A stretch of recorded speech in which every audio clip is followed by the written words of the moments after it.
So lately, I've been thinking about how scientific publishing works as a whole.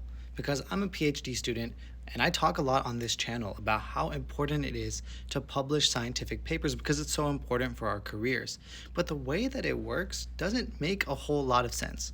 So I'm a PhD student and I get paid a stipend. And that stipend comes from grant money. And the grant money comes from the NIH or some federal institution. It doesn't have to be, but for this example, it is. And that's funded by taxpayer money. That makes sense, right?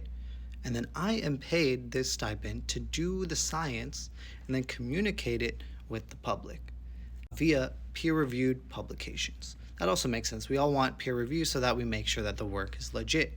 However, we have to pay to publish in these journals. That makes sense, right? You have to pay a little fee for hosting it.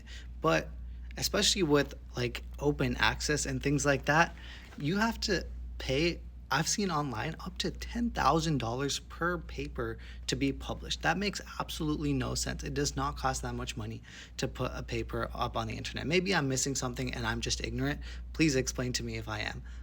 But anyways, I mentioned that these papers are peer reviewed, right? So maybe we're paying so much money because these journals are doing the peer review. No, that's wrong. The reviews are done by professors and students for free. I myself have done a couple reviews and it's literally free. Like, you do it because it's considered academic service. Obviously, it's a good thing to do. You can read about what's going on in your field, but you don't get paid to do it. And basically, the publishers are charging like this premium price for outsourcing the work for free. Maybe it's a genius system by them, but it's kind of crazy. Then the real cherry on top is you would think that, okay, the taxpayers have paid for us scientists to do the research. Now, where do we actually read the research? If you go try to read a scientific article, you're going to have to pay to read it.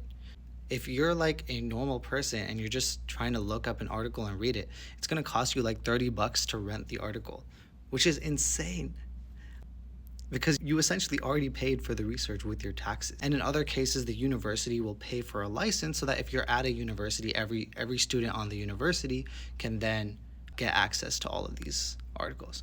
Anyway, that's my understanding of how it works. Maybe I'm not fully understanding it. I'm still pretty young, but is this a scam? Please let me know what you think.